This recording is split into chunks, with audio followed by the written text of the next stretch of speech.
Boa tarde, meus queridos. Estamos aqui juntos, eu, Daniel e Michel.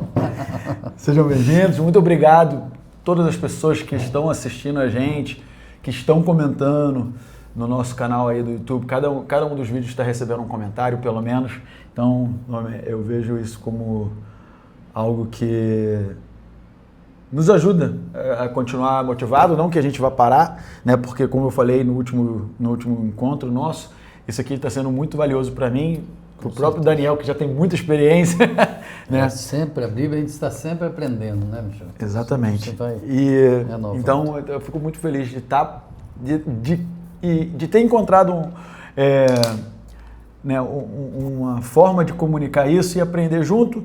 E uma coisa que eu queria trazer logo de cara aqui, os primeiros 2 vídeos que nós gravamos, a gente não orou antes, tá? E, não sei, sentimos dificuldade talvez de comunicar a palavra, o conhecimento, etc. E aí a gente, no 3º e no 4º vídeo, antes de começar, a gente orou e acredito que o Espírito Santo nos guiou, nos ajudou, fluiu mais tranquilo, acredito. É verdade.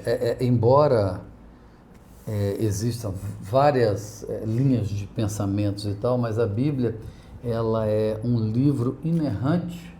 E a gente não deve ler a Bíblia sem pedir a ajuda do Espírito Santo, porque Ele quem facilita para a gente, é Ele quem move o coração, e cada vez que a gente lê, a gente tira coisas diferentes, né? E é o Espírito Santo que orienta a gente, porque a palavra é de Deus, é viva. Perfeito. Só fazer uma observação, já que você falou, se você pegar qualquer livro, né? Eu gosto muito desse comentário, se você pegar qualquer livro e colocar em uma comunidade, sei lá, na prisão, em qualquer lugar, esses livros aí, o máximo que pode fazer é dar um direcionamento, dar conhecimento. Mas quando você pega a Bíblia, né, você vê muito isso em presídio, por exemplo. Como que transforma a vida? Pessoas são mudadas. Então, o Evangelho, a palavra viva, Jesus Cristo, ele consegue mudar a vida, mudar hábito, mudar tudo que você imaginar, né? É fantástico. Sim, perfeito. E a gente orou aqui também, a gente vai começar o capítulo 5, que eu quero... Novamente, esse foi outro capítulo que... Apesar eu tive um pouco de dificuldade para entender o que estava sendo comunicado, mas depois que eu li algumas vezes, que eu meditei sobre, eu entendi, né, que é um capítulo, quando eu não olhei como advertência contra o adultério, porque esse título me pegou, né? Eu já pensei logo em relacionamento, em casamento, eu já comecei a pensar nessas coisas, mas aí eu levei pro lado prático, para outras áreas da vida, e eu falei assim, isso aqui não é só sobre casamento. Né? E eu pensei que isso aqui é um alerta de proteção. Né? Proteção em relação aos ambientes que a gente está frequentando, as pessoas que estão ao nosso redor, em relação a algo que você falou no nosso último encontro, que o errado ele quase sempre se aparece como muito agradável, né? Ele vai ser assim, uma coisa boa, bobinha, vamos fazer, vou aceitar e tal, e aí você vai fazendo um pouco errado, daqui a pouco é um montão grande, é muita coisa errada, né? E, entre outras coisas que a gente vai tocar aqui. Mas eu vi nesse início aqui, no versículo 3, né? Pois os lábios da mulher imoral destilam mel. Ou seja, parece ser saboroso, algo, vai ser bom, etc. Mas nesse caso, a mulher imoral seria o errado, o pecado, né? E aí, sua voz é mais suave que o azeite. Assim, então, focando só nisso, já dá para... Até tem o próximo verso também, já posso adiantar algumas coisas, mas eu vejo que ele fala isso, né? Que decisões erradas, geralmente, elas começam com justificativas inteligentes. Isso é impressionante. É legal isso aí, Michel, porque é o seguinte, o meu título aqui, o seu título é diferente, né? Como é que é o seu título aí? A minha Bíblia é diferente, a advertência contra o adultério. Advertência contra o adultério. A minha é advertência contra a lascívia. Né? Quando você vai no dicionário procurar e tal, você vê assim, olha, lascívia, desejo sexual desordenado, né? Imoderado e pecaminoso. Aí você fala assim, mas espera aí, existe um tabu diante do sexo como se o sexo fosse uma coisa errada. Então o sexo, quem criou foi quem? Foi Deus. Para quê? Para dar prazer mesmo. Assim como comer dá prazer, e tem gente às vezes tem dificuldade de conversar sobre o assunto. E por causa disso, então, Salomão vem advertindo. E aí você quer ver um negócio? Lá em Gálatas 5, 19, 21, tá? Gálatas 5, 19, 21. Diz assim, é muito interessante, olha, Gálatas, as obras da carne e o fruto do Espírito. Você tem que fazer um correlação. Isso. Aí diz assim, olha, ora, as obras da carne são conhecidas e são prostituição, impureza, lascívia, que é o adultério aí, idolatria, feitiçaria, inimizades, porfias, ciúmes, iras, discórdias, dissensões, facções, inveja, bebedice, glutonaria e coisas semelhantes, e estas, a respeito das quais eu vos declaro, como já outrora vos preveni, que não herdarão o reino de Deus o que tais coisas praticam. Então é assim, é uma coisa para a gente refletir, porque é pesado. E é de responsabilidade, assim, para a gente tirar uma lição grande. Vai aí. Não, é isso, né? E uma das coisas que eu percebo nesse assunto, que o problema não é não saber. Quando a gente fala sobre, né, no geral, quando eu estava analisando esses alertas sobre o errado, de fazer errado, é muito mais quando a gente, no prático, a gente não consegue analisar o risco do que aquilo vai nos trazer de consequência no futuro. Né? De vez em quando eu vou... até dar aquela coçadinha aqui, porque pensar se eu vou falar isso. Assim, de vez em quando você está nas redes sociais e aparecem coisas para você. Você é um homem casado e aparece uma coisa lá. Aí você, vou olhar, não vou olhar. Tipo assim, é importante você evitar. É importante, porque se você começa com um pouquinho, daqui a pouco vira uma coisa maior, e aí, consequentemente, uma mentira pequena vira uma mentira um pouquinho maior, e aí desanda, etc. Algo que você sabe que é errado dentro da sua empresa, você está fazendo um erradinho aqui, aí daqui a pouco vira um erradão. Né? Então, tipo assim, é essa coisa prática que eu penso, né? E aí, levando para o próximo versículo, onde ele fala, mas no final é amarga como fel. Esse como fel tem outro nome, né? É amargoso como o absinto, o absinto, que é uma planta, né? É uma planta, que na verdade é uma bebida também. Bem amarga. Exato. E é alcoólica, sabia disso? Pelo menos tem um nome de uma bebida, absinto. Que é alcoólica? Né? É bem, assim, teor alcoólico extremo. Sim. Afiada como uma espada de 2 gumes. E aí, nesse caso, quando eu vejo afiada de 2 gumes, novamente, falando sobre a consequência, né? Na minha opinião. Tipo assim, beleza, você aceita isso, mas existe de um lado está cortando, mas do lado vai ter um preço a pagar. Sim, com certeza. Entendeu? E interessante aqui, Michel, você falou sobre isso aí, só abrindo um parêntese, né? Sempre está na moda, e também esteve, né? Quando a gente era mais novo e tal, e hoje também, a questão peguei a mulherada, não sei o quê. Quando você vai aqui para a Bíblia, existe um negócio chamado adultério, mas existe uma coisa chamada fornicação, né? A fornicação é para quem é solteiro. Porque às vezes a pessoa fala, não, eu estou solteiro, eu posso ficar com a mulher que eu quiser e tal. Segundo o que está aqui, as eu já pensei muito isso. Mas... eu gosto de transparência, gente. Então, tipo assim, perdão estar aqui nesse momento falando essas coisas, mas eu fui assim. Então... Pois é. Então, eu nem sabia que a palavra fornicar significava isso. Exatamente. Então, quer dizer, a fornicação, para aqueles que são solteiros aí, né, e hoje está na moda, por exemplo, você vai para o carnaval e ano novo, não sei o quê, fiquei, é até um negócio legal, né, fiquei com não sei quantas, segundo aqui para o homem principalmente, né, é algo que se vangloria, se sente ainda mais macho perante os outros homens. Parece que tem mais valor, né? Exatamente, está na moda testosterona, não porque minha testosterona tal. Então, aqui fala da questão da fornicação. E o final das contas aqui que você falou, no começo parece doce, é legal, você vai lá para todo mundo e tal, mas no final é amargo, traz consequências pesadas, né? Quantas pessoas você tem aí que arrastam isso aí em vários relacionamentos, que eu não consigo afirmar. E por incrível que pareça, Michel, você falou... o quinto verso, só para completar, os seus pés descem para... É forte, é pesado. Sim. Os seus pés descem para a morte, os seus passos conduzem diretamente para a sepultura. Sim. Então, quer dizer, essas questões, igual você começou falando, né, da questão da pornografia na internet, né, isso é um vício. Sim. E as pessoas às vezes não se tocam disso aí. E Salomão nem conhecia a internet e já falava disso aí. Há muito tempo, né? Uma coisa vai Olha levando como... a outra. Exatamente, muito bom. Cara, e aí continuando, né, assim, o assunto, porque, como eu disse no início, esse capítulo ele vem como alertas, meio que preparando o caminho aí de a gente assim, a gente falou sobre observar o nosso desejo, Sim. né, mesmo solteiro, não é só o adultério, não é só no caso de alguém casado, é tipo até que você é solteiro, e aí vem para a próxima parte, que é o versículo 7. Agora então, meu filho, ouça-me, não se desvie das minhas palavras. Aí essa parte que eu gosto muito, porque toda vez que toca mulher, eu penso em mulher, mas na realidade eu acho que ele é como se fosse um pecado. Aqui não falou mulher imoral. Sim, porque aí podia ser homem, né? Falando para as mulheres, né? A questão da apresentação. Sim. Aí fique longe dessa mulher. Eu acho que é a mesma mulher imoral lá de cima, tá?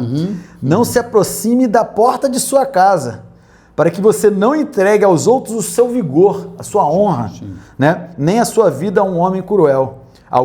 Para que estranhos não se fartem do seu trabalho e outros não se enriqueçam à custa do seu esforço.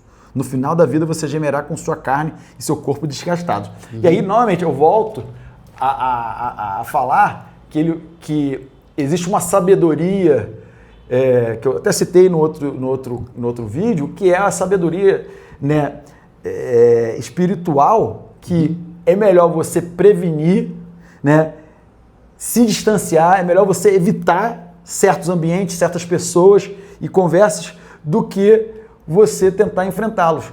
Porque a gente sabe que nós somos pecadores, né? E a força humana, ela é fraca. E deixa eu te falar uma coisa, Michel. Aqui quando ele fala no capítulo 5 que a gente está estudando, mas no 9, né? Afasta do caminho da mulher adulta, que é o 8 e o 9, para que não dê a outra a tua honra, nem os teus anos a cruéis, para que dos teus bens não se farte os estranhos. É interessante, Salomão está falando de uma coisa que ele vivenciou na carne. Por quê? Porque ele não foi fruto do adultério, mas o pai dele, a mãe dele, né, de onde ele veio, que era Batseba, Davi estava no palácio, todo mundo conhece essa história, e ele olha uma mulher tomando banho que era a mãe de Salomão, né, que Davi, ela ficou grávida e teve lá o filho, né, e depois morreu, tá, essa história toda. Então Salomão conhecia muito bem isso, porque tinha outros irmãos que era de outra coisa. Essa história aqui, na família de Davi, foi um negócio assim forte, mas muito forte mesmo, né? Então Davi, tipo assim, quando ele ia falar com os filhos, né, a gente teve até alguém que quiser acompanhar depois, tem um sermão sobre isso aí na rede, né? Foi ontem, né? Foi ontem, em Botafogo. Então, quer dizer, ele passou por isso, por essa situação, Salomão, porque os irmãos, aconteceu homicídio na família e tudo, tudo por causa de um adultério. Se você for pegar lá a relação entre Davi e Batseba e as consequências, foi fatal. Então, quando ele fala disso aqui, ele está falando com experiência, de conhecimento, de vivência, assim, de vivência na própria família. Não foi somente o Espírito Santo e Deus que falou com ele, que, né, ele também teve uma experiência própria. Mas assim, e trazendo eu gosto sempre de trazer a questão prática, né, do que eu acredito que como isso se comunicou para mim, né? É algo que a gente já fala, a neurociência está aí para provar que o ambiente ele influencia muito, né?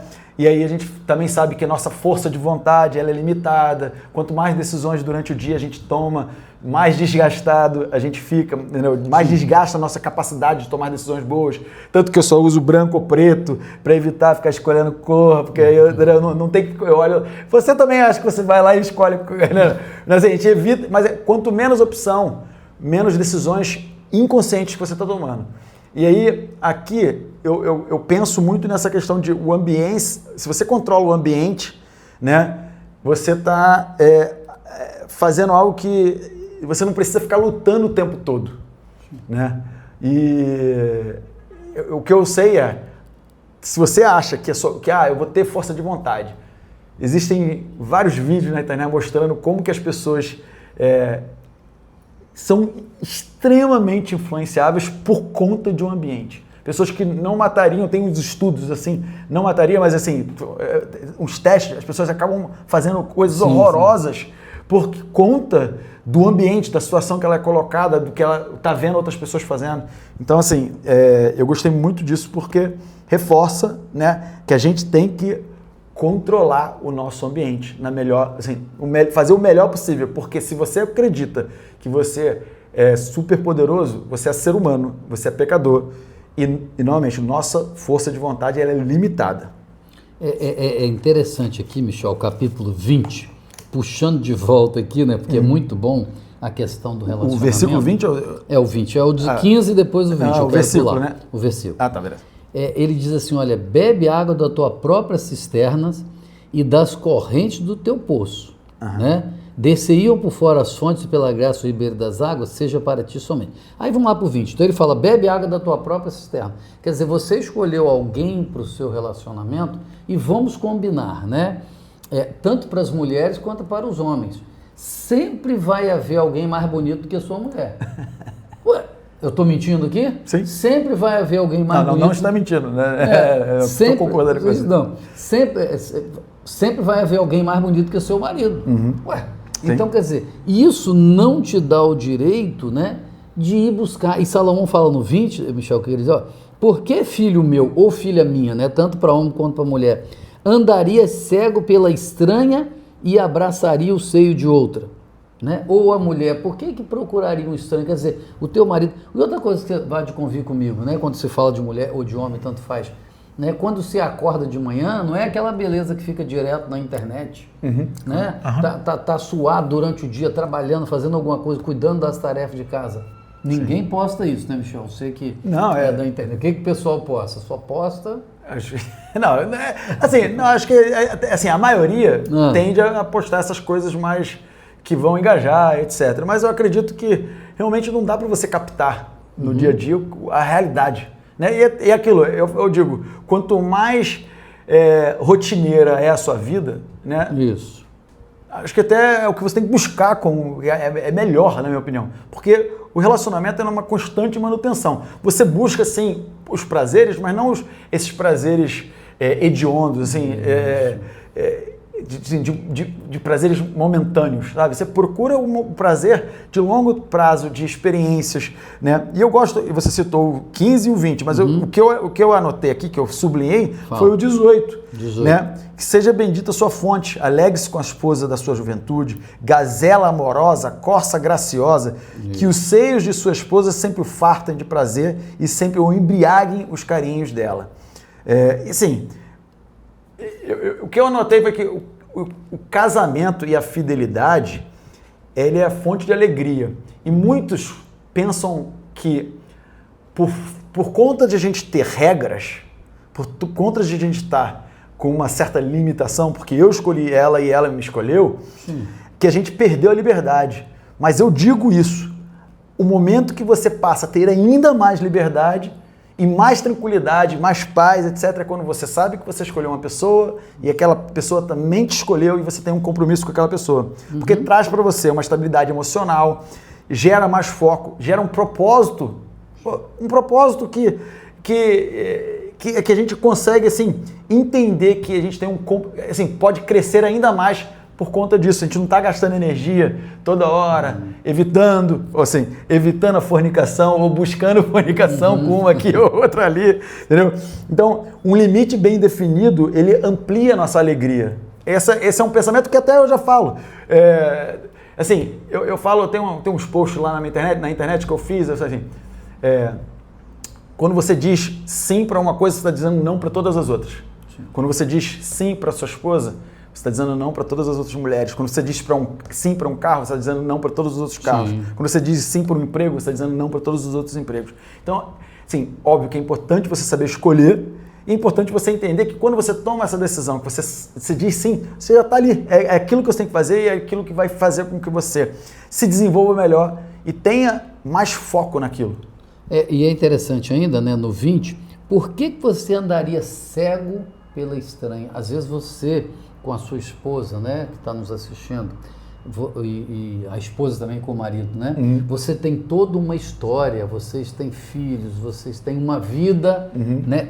Pregressa, tudo que já passou até hoje junto, e há pessoas às vezes que trocam isso, que é o que o Salomão está dizendo aqui, pelo estranho ou pela estranha, pelo encantamento daquele momento.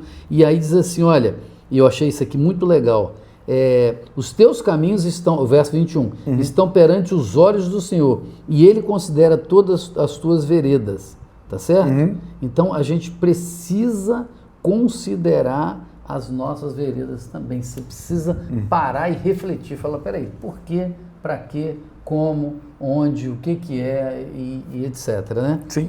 Vai... assim, eu até...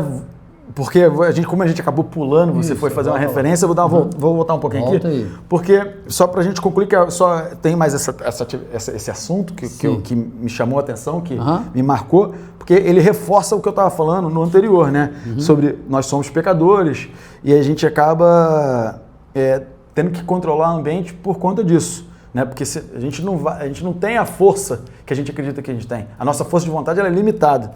E quando a gente lê aqui o 9, para que você não entregue aos outros o seu vigor. E assim, o que eu penso? O sucesso externo não compensa a ruína interna. Né? Então, assim, a gente fica pensando que, vou fazer um monte de coisa, vou agradar um monte de pessoas e tal, mas se você controla o ambiente, né, as pessoas, os lugares, e aí você entende que cada vez que você está interagindo, a gente fala muito de bateria social, de forma prática, para vocês entenderem. Bateria social a gente interage com muitas pessoas. Tem vezes que a gente fala assim, pô, minha bateria social tá baixa, né? Não, por quê? Porque você, na realidade, e assim, eu vou dizer para você, a bateria social, ela fica baixa não porque você está interagindo com pessoas agradáveis, não porque você está interagindo com pessoas que estão alinhadas com os seus propósitos. Não, sua bateria social fica baixa porque ela está desalinhada de alguma forma. Ou seja, a sua energia fica sendo sugada, a sua paz está sendo sugada, a sua clareza mental está sendo sugada. Né? E aí, muitas vezes, isso está afetando os seus valores, o seu caráter, quem você é. Está faltando congruência com quem você é. Né? Eu penso muito disso. Então, eu já tive essas experiências em alguns ambientes, e aí o verso 9 e o 10 e o 11, meio que ele traz um pouco disso, né, para esse conceito do que eu estou falando. Né? Não entregue a sua energia é limitada. Né? A gente tem 24 horas, e todas as coisas que a gente tem que fazer, por exemplo, eu estou extremamente com bastante energia, eu não estou consumindo álcool agora, estou limitando os meus ambientes, etc. Estou evitando de sair para noitada, que antigamente saía com muita frequência. Então, isso começa a controlar, você sente que você tem ainda mais disposição. Né? Ou seja, para mim isso é muito real. Eu consigo perceber essa diferença, né, do meu vigor. Né? Então, tipo assim, eu reforço, né, que esse capítulo ele trouxe para mim muito esse ponto de vista de um alerta, não só para o adultério, mas um alerta para tudo ali, hábitos e comportamentos e questões de como você deve conduzir a sua vida. E te fala assim, primeiro, entenda que o erro ele é bonitinho, ele é agradável, o pecado ele vai te sugar. Segundo, que você não deve confrontar certas coisas, né? Que você deve evitar, porque espiritualmente, na minha opinião, isso é o que vai te ajudar a superar. Então, controla o ambiente da melhor maneira possível. Tenta perceber isso. Porque se você ficar em ambientes inseridos, a sua força de vontade não vai ser o suficiente. Nós somos pecadores e novamente, nossa força de vontade ela é limitada. E, em consequência, entender que a nossa energia, a gente não deve estar entregando a nossa energia para aquilo que não traz bem para a gente, que não é o nosso propósito. E para encerrar, que é mais ou menos o que eu falei, tipo assim, tomar decisões nos gera liberdade. Né? Ou seja, quanto mais indeciso, quanto mais sem propósito você fica, acho que por mais que pareça de uma forma que você está livre, mas você na realidade está refém de não saber o destino que você está querendo buscar. Aí eu queria aproveitar a sua fala, Michel, e o último versículo, que é o 23, diz assim, olha, ele morrerá pela falta de disciplina e pela sua muita loucura, perdido cambaleiro. para fechar aqui... Assim, eu falei tudo isso, mas eu não sublinhei isso, né? Então, mas aí para fechar aqui, eu lembrei de uma historinha da Bíblia que todo mundo conhece, conta para as crianças também, que é a história de José, né? Assim, resumindo bem, José, ele fazia parte lá dos 12 irmãos e tal, e aí ele foi ali jogado em uma cisterna e tal, foi vendido como escravo, foi parar lá no Egito e tal. Quando ele chega lá, ele vai como escravo para a casa de Potifar. E aí lá ele começa agora a trabalhar e tal, e ali o senhor dele, né, vê que a coisa começa a prosperar, porque José era íntegro e temente a Deus, e aí a coisa começa a prosperar e tal, dá tudo certo, Potifar, cuida da minha casa aí e tal. E aí quando ele começa a cuidar da casa dele, tudo vai prosperando, ele entregou tudo para ele. Quando Potifar sai, a mulher, José era novão, né, novo, bonito e tal, não sei o que, a mulher dá em cima dele. Aí ele, aqui me chamou a atenção, porque ele diz assim, ele tinha disciplina, né, e não tinha loucura. Então ele disse assim para a mulher de Potifar, ele falou, como poderia eu pecar contra o meu senhor Potifar e contra o meu Deus e contra mim mesmo? E ele pega e sai correndo, larga as vestes na mão dela. Então existem momentos que você precisa sim fugir. Fugir, muito bom. Ser disciplinado. Então disciplinado. Eu diria para você que de vez em quando a disciplina faz parte de fugir, porque pegando o que você falou, por isso que eu lembrei que às vezes você não tem força para resistir, você não consegue pelo teu próprio entendimento. E essa referência aí é um exemplo de algo que aconteceu na Bíblia que o cara... Imagina se ele tenta confrontar. Não ia dar certo, foi melhor fugir mesmo. Melhor fugir, muito bom. Hoje, por acaso, assim, o exercício que eu gostaria de trazer para vocês no final, e até que se vocês pudessem comentar sobre, é isso. Quais são as áreas da sua vida, né, que você hoje precisa aumentar o grau de alerta, né? Seria isso nos seus relacionamentos? Seria nas suas finanças? Seria no seu negócio? Seria no seu comportamento? Seria na sua saúde? Será que você precisa aumentar o nível de disciplina, né? Talvez para falar com a outra palavra, porque você precisa analisar tudo isso aqui e tentar entender o quanto isso pode estar impedindo você de alcançar os resultados que você está buscando. Isso aí. Então, ele morrerá pela falta de quê? Disciplina, pela sua muita loucura, perdido, cambaleia. A gente não pode estar perdido. Exato. Tem que decidir. Tem que decidir o seu destino, onde você quer chegar, porque isso tudo, e especialmente, de preferência, com Deus. Estamos falando de vida, né? De vida. Vida eterna. Você pode ver que você vai falando de vida eterna sempre. Então, muito obrigado. Só aproveitar só uma nota, claro. A gente está falando de vida eterna, eu sempre gosto de falar o seguinte, uma hora a gente vai tratar disso mais para frente ainda. O pessoal fala assim, tem jeito para tudo, só não tem jeito para a morte. Aqui a gente percebe que tem jeito para a morte. Né? Falava, né? Então tem jeito para a morte, tá? Muito obrigado. Um abraço.